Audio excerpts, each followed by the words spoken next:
Well, hello, my friends. Blessings and peace on you in the mighty name of King Jesus. I'm so glad that you joined us today because I want to be doing something radically different today. This is a brand new series, and I want to tell you that recently I had a chance to bring in some very good friends of mine. We're talking about true heavy hitters in the kingdom. These guys are world changers.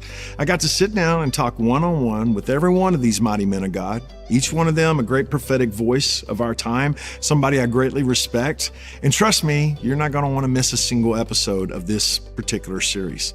Today, you and I are going to be visiting with my good friend, Brother Rick Renner.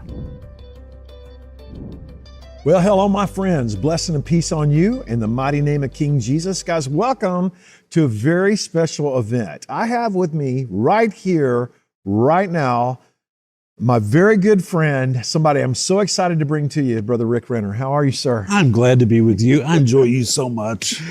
I enjoy you. You know, you and I just got through doing a big old podcast together, and we're did. spending the afternoon together. And when I'm around you, I feel like we've been friends for a long, long, long time. Well, there's really an instant connection. Thank you for having me. Thank you, sir. One of the reasons why we connect, besides both of our love for King Jesus himself, is you and I love the topic of angels and giants and demons and Nephilim, the days of Noah. And you actually just came out with a book, Fallen Angels, Giants, Monsters, and the World Before the Flood. I want to tell you, sir, I was actually very surprised that you came out with a book on this topic. Why? Because you're so academic, meaning the academic highway tends to be not this. They kind of laugh at it. Yeah, they do laugh at it, but not you. And you came out with a volume of incredible study. Tell us about it. Well, thank you. You know, I counted yesterday. There are 44 pages of footnotes. Wow. So this book is really well documented. Mm-hmm. But you know, the first 10 chapters of Genesis, they are amazing. They sure are. I mean, they're filled with mysteries. And I always wanted to dive into why did God really send the flood? And the key is in Genesis chapter 6, where the Bible says the sons of God, and really that's a reference to angels, Yes, sir. who were set as watchers in the earth. Now think about it. God is so loving that when man blew it, God sent angels over them to help them. But when the watchers, these angels, saw women, they lusted after them and decided they would take from the women those that they could mate with. And they agreed together, they made an oath. And by the way, this is not recorded in the Bible, but it is recorded in the book of Enoch. Mm-hmm. And I know a lot of people say, well, the book of Enoch, that's not serious, but it really is very serious. Jude was a brother of Jesus. That's correct. And he quotes the book of Enoch. And we know that between the Old and the New Testament, that the book of Enoch was one of the most popular books read among the Jews. It was read by the Essenes. In fact, they found it in the Dead Sea Scrolls. Right. And so the book of Enoch it's not biblical, but it's serious commentary.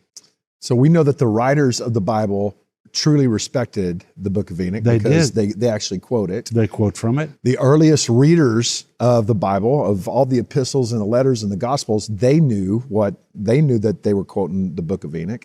And somehow we lost that through the years, didn't we? Well, we even know that during Moses' time, the children of Israel were reading the book of Enoch. Well, that means it existed before Moses wrote the book of Genesis. That's remarkable. I mean, that is amazing. So the book of Enoch, especially the first 36 chapters, has commentary about that moment when these angels decided they would rebel against the authority of God. They swore an oath together, and 200 of them descended into the earth, and they took these women, impregnated them, and the women gave birth to giants. We read about that in Genesis chapter 6. And as you know, the word giant is the word Nephilim. And these were monstrous, monstrous creatures that really proliferated across the earth before the flood. So let's unpack the Nephilim thing, because first of all, when I see Genesis chapter 6, I see the very first case of sexual trafficking. That's what it was. It was, but it was supernatural. It was supernatural sexual trafficking. And then the result of that were giants and men of renown. And that word there, Nephilim, as you just said, was the word that describes them. And if we're talking about Nephilim, then we're talking about something that has both supernatural qualities and natural qualities at the same time. How do you reconcile that? They were hybrid creatures. That's right. Now, there's a man who recently accused me of blasphemy. Uh-oh. He said, Rick, that book you've written is blasphemy because The Bible clearly says everything is to produce after its own kind. And how can an angel and a woman produce anything? Well, God's intention was that everything produce after its own kind, but those angels violated those rules. And hey, people today are violating rules in laboratories all over the world. That's correct. I mean, they're creating all kinds of things that God never intended to be created. And that's what the angels did.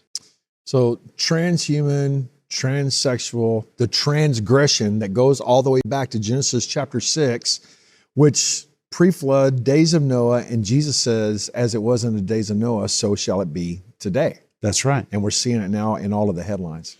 And actually, when you read the words of Jesus, when he says, as it was in the days of Noah, it's the Greek word husper. It means precisely as, exactly as. Wow. And so Jesus was really prophesying that at the end of the age, there is going to be an exact replication of what took place in the earth in the days before the flood. So if we want to know what's going to happen between now and the end, we have to turn around to see what was happening before the flood.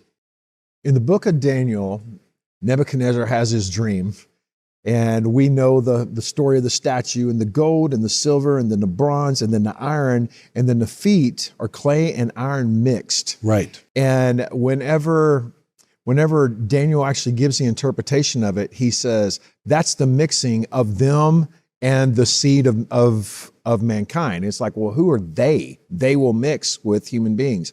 Who are they? And then he says that that'll be also in the last days. And then he says, seal up this revelation until the last days.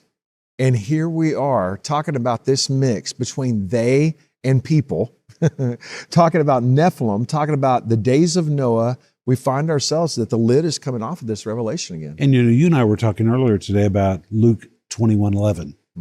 Sure were. Where Jesus gave two signs that it's so hard to translate from the Greek because it is so strange. And Jesus said, when you come to the very end of the age, you will know it because there'll be great signs from the heavens and there'll be fearful sights. Well, Troy, when you read this in Greek, it's even more amazing because it says there'll be great signs from. The word from in Greek is the word apo. It describes things coming down out of the heavens. And the word fearful sights is the Greek word phobotron, which is literally the word for monsters. So if you're going to translate Luke 21:11 correctly, Jesus said, in the very end of the age, you'll know where you are because things are going to be coming down out of the heavens and there's going to be the appearance of monsters. Now, wow, that is why I really was concerned about writing this book. I didn't want people to label me as a nut, but the fact is, Jesus really said this. And so we should expect to see the appearance of things in the heavens. They may not be extraterrestrial, they may be interdimensional, but people are going to see things in the heavens. In the same time frame, there's going to be the appearance of monstrous things in the earth. So Jesus says that that's going to happen. You just unpacked the Greek for us. I have people ask me all the time, hey, Troy, how would you answer these things if there are tens of thousands of people, or maybe even millions of people all over the world that have seen this thing and seen that thing? Do you have a biblical explanation for it? Would you lose your faith?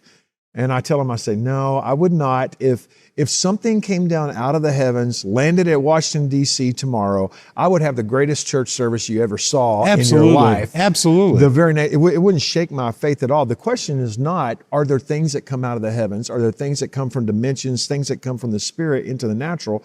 The question is it of God's camp or is it not of God's camp?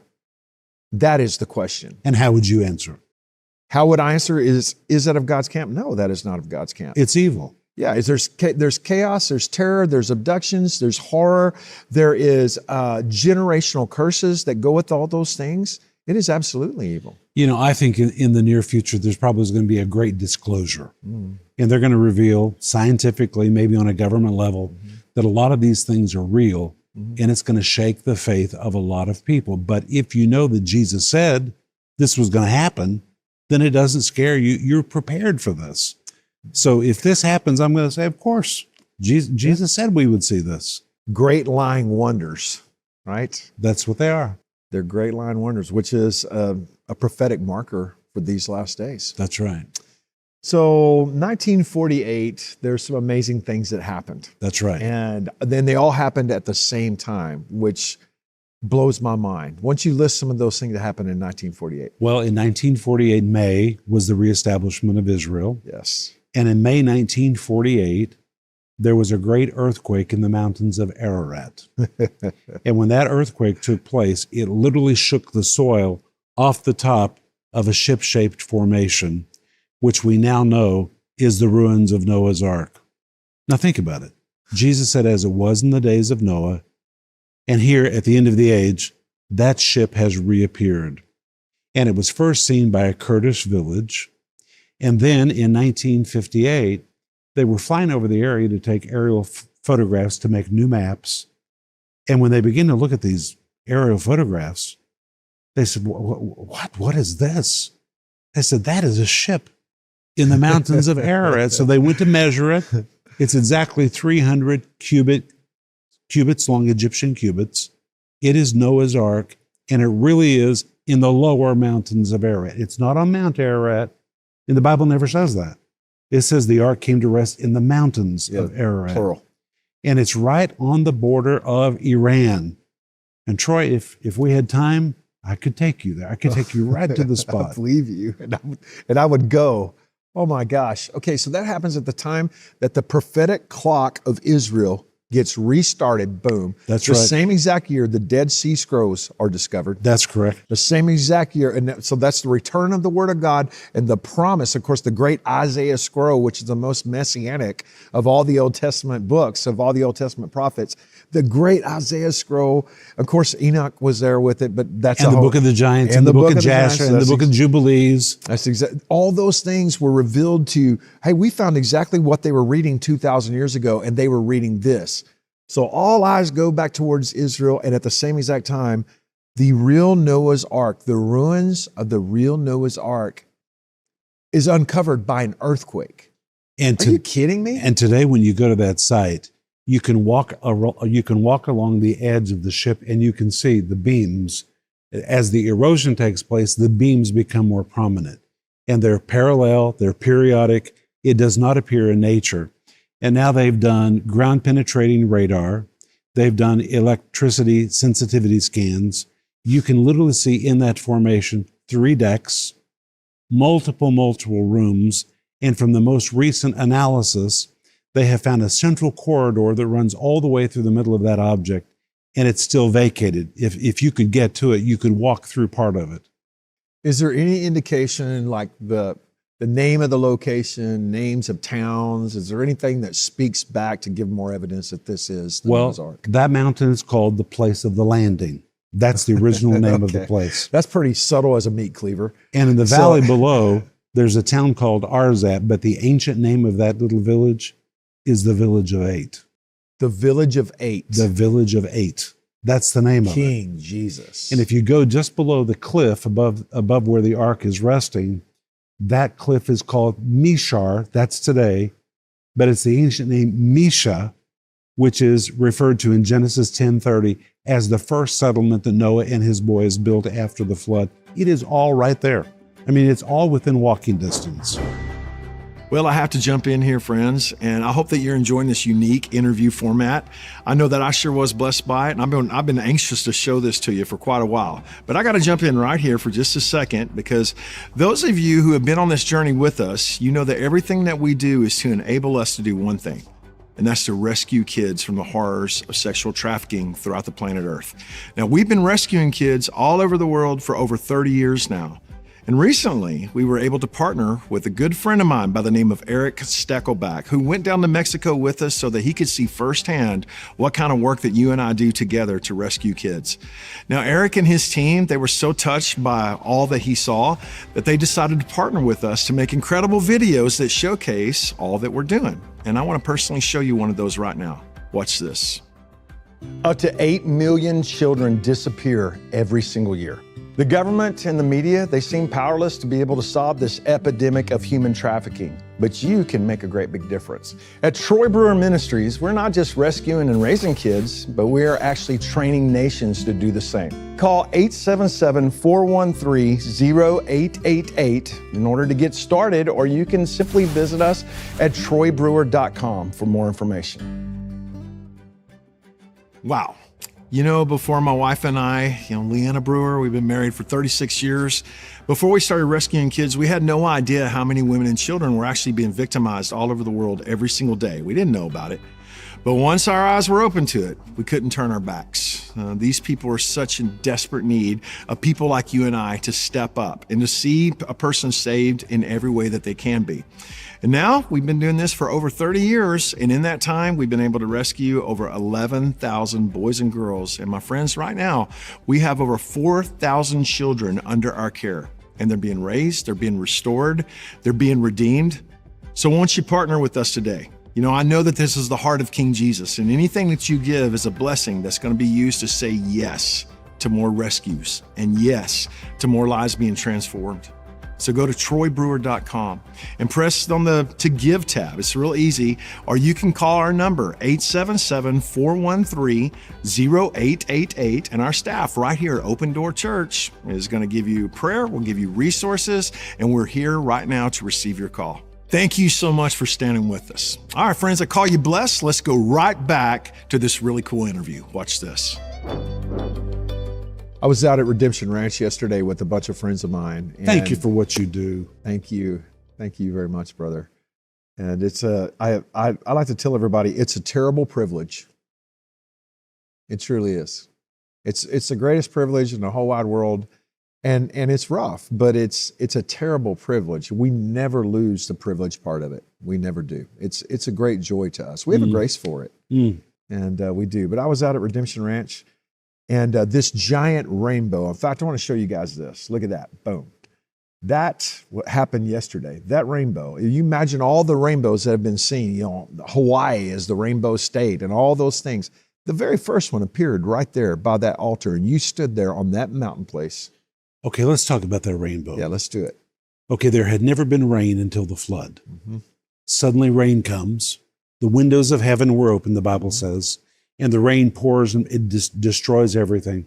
Rain, after the flood, would have been a terrible sight. People would have been terrified at the thought of rain. Here it comes again. And God gave the rainbow to say, guys, you don't need to be afraid when it begins to rain. Isn't that amazing? Oh, thank you for that, Rick. I've never thought of that in my life. Oh, I'm so going to steal that. I'm going to preach that all over the world. Everybody's going to think I'm a genius. Good. I got it from my son. That is a great thought. Oh, that makes my heart so happy when I think about that. Also, when you go into the valley just below where the ark is, there are the ruins of a Byzantine church. Really? Okay. And the reason they built that church there was to commemorate the house of Noah. Okay, wow. The Bible tells us that Noah lived in a tent. Well, Noah lived 350 years after the flood. He did not live in a tent for 350 years. Yeah. But they said that was the location of his house in the valley below. And they built a Byzantine church to commemorate that location. And today you can still go to those ruins. Isn't that amazing? Oh, it's totally remarkable. And there are drug stones. Drug stones are these massive, massive stones which they would hang from the side of ancient ships to stabilize it in bad weather. Well, the ark saw the worst weather in human history. These drug stones are massive, and they have found 26 of them. They look like anchors, but these were the stones that stabilized the ship as it sailed through all those horrible waves, and they're all there. My goodness. A lot of people think that Noah was just on the ark for 40 days and 40 nights. No, he was on the ark. He was about a year. Yep. So we're talking about a year long. He was on the actual ark. Yeah, it rained for 40 days and 40 nights, and that was the extent of but he had to remain upon that boat. And think about it, Troy. When the door finally opened, and the Bible says that God said to Noah, "Go forth, thou and all the animals." In the Hebrew, it means that he had to make them leave the ark. They had been on that ark. And when they looked out the door, it was not a pretty sight. The world was a world of mud. mean, I can imagine Mrs. Noah saying, "You have got to be kidding. We have been through all of this to inherit this muddy mess." And even the animals did not want to leave the ark. He had to force them out into the new world. Wow. He had to tell them to come in. And he had to tell them to go out. And then he had to tell them to go out. That's right. All of that's in this book. That is remarkable. All right. So your book, Fallen Angels, Giants, Monsters, and the World Before the Flood. I was trying to think, what is my favorite part of this entire book? I've always loved the idea of Noah's Ark, but I know that this sounds crazy, but I've never really seen anybody tie in the Nephilim agenda and how all that works into the ark itself so well, being that these are the days of Noah, and how well that you put all that together. This book is full of pictures, it's full of stories, it's got places for notes, it's got questions to ponder. I mean, you wrote this book like this is going to be a serious Bible study for people. Well, thank you. For years to come. And I don't recommend this, but I'm just going to tell you the truth. You can literally open it up anywhere and just start reading. Well, thank you. My favorite part of this book is the chapter about ancient voices. All the ancient voices that wrote about the flood, about the ark, about the Nephilim. Some 200, right? So you talked about 200 something examples of the flood throughout the world? 270. 270. And if you study the ancient church fathers, Athenagoras, if you study Tertullian, Eusebius, they all wrote about this event because it was just common knowledge, and it wasn't changed until the time of Augustine. And then people kind of said, well, let's get rid of all that giant theology. Yes. But you know what? It's an important part of human history. It's a very important part. And we need to understand it to be able to make sense of the day that we're living in today. That's exactly and the days right. to come. And you know what? It's going to get pretty nutty between now and the end of the age. And in fact, the word rapture, the Greek word harpazo, it's a Greek word which means to rescue or to snatch out of danger. Are you ready for this? Yeah, tell me. Just in the nick of time. In the nick of time. Which means it's going to get pretty dark, and then boom, Jesus is going to take care of his That church. is incredible. It's going to get dark. It's going to get dark. But we're going to get brighter. What a prophetic word that the Lord is speaking in this season. Such cool stuff. Now, you've seen our commercial, and you know that our heart is positioned to rescue more kids than ever before. Each one has been called for such a time as this. And friends, it is our duty, it is our responsibility to protect and to save kids. And you know, once again, we're doing that all over the world. Now, I don't know about you, but I want to save every last one, and I want to put an end to human trafficking, especially when you hear stories just like this. I want to tell you a story about a beautiful little girl named Dina. She's so sweet. She's funny. She loves to laugh. She loves to play. She loves all the things that 15-year-old girls love. Except for she has a tragic story. She's been a slave. She hasn't been a slave for a day or for a month, but for years and years since she was a little girl, she was literally sold to a monster. And when I say she's a slave, I mean she was literally sold to a man when she was very young. And for the past several years, she has been his working slave during the daytime, and then she has been his sexual slave in the nighttime. No choices of her own, not able to go to school, not able to do anything but to work and to serve the whims of this monster. Now, what his job was and what he owned was he owned a big restaurant. And so she worked there as a waitress during the daytime. She worked there as somebody who, had to clean things, and she did all these things. And then her health was really deteriorating because, of course, she's not taken care of and she's emotionally distraught. So they end up taking her down to the doctor. Whenever they take her to the doctor, they realize that she's pregnant.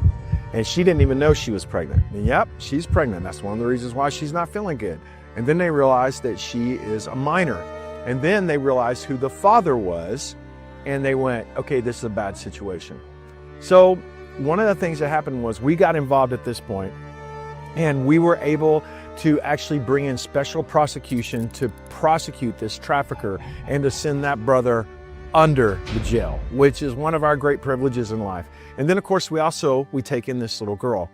So we get her, and the day that we get her, she was so happy to be set free. I mean, look at her. Come on. She's like, yay. I wish I could show you her entire face, but I can't. But you can see enough that she's actually happy. And she's like, I have a life. I have hope. Good things are going to happen for me. And like, yes, it is. And she was so excited. So what always happens once we get these kids is we take them to the doctor, and then we find out all kinds of things. And one of the things that we actually found out is that she was dang near blind. She needed glasses her whole entire life. And it was never picked up because she wasn't allowed to go to school. So we take her down to the doctor, and she gets her first set of glasses. Bam. Man, it made her so happy she could see. Can you imagine the first time you're able to see clearly? And well, we were there for that moment. So she's safe, she's rescued, and of course she's pregnant. And of course, we're all a big family now. And what do families do? You know what? We celebrate that. So I happen to be in another nation, and I got to FaceTime her for a gender reveal. So we had a whole party, it was a whole thing, and everybody was nervous. We can't wait, we can't wait. And then watch this.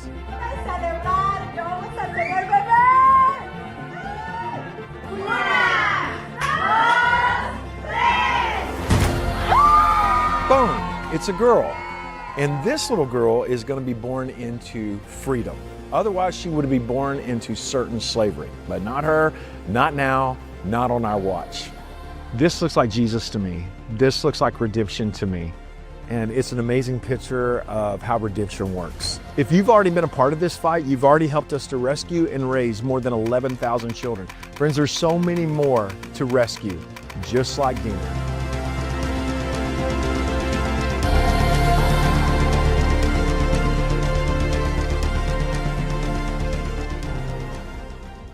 See, I love these stories. And whenever you hear these stories, I hope that you can think about your own children and your own grandchildren. I know that I do. I have 4 biological children. I have 8 biological grandchildren, and I just love them so much. And I think things like, what if you were gone and they had nobody to look out for them, nobody to protect them? Wouldn't you hope that somebody like us would come along, rescue them, and protect them whenever they're most vulnerable? My friends, that is what you and I have the opportunity to do together. And I ask you as a pastor, as a dad, as a granddad, and as a rescuer to help me rescue and raise these kids by partnering with us today. You can call us at 877-413-0888, or you can send a check, or you can go to our own content hub, which is odx.tv. And there, not only can you give, but you can also become a member of our own platform, and you can see all of our exclusive content. Plus, your monthly subscription goes towards saving kids every single month. And then, of course, we have to raise them. So not to mention this crazy cool way to stay involved and plugged into all that we're doing, which is a lot. And I want to say one more time, a great big thank you to those who felt the Lord speak and they moved in obedience to partner with our worldwide vision. Well, that's all the time that we have for today. And until the next time I see you, I call you the head and not the tail, above and not beneath, and highly favored of the Lord. Bye-bye, everybody.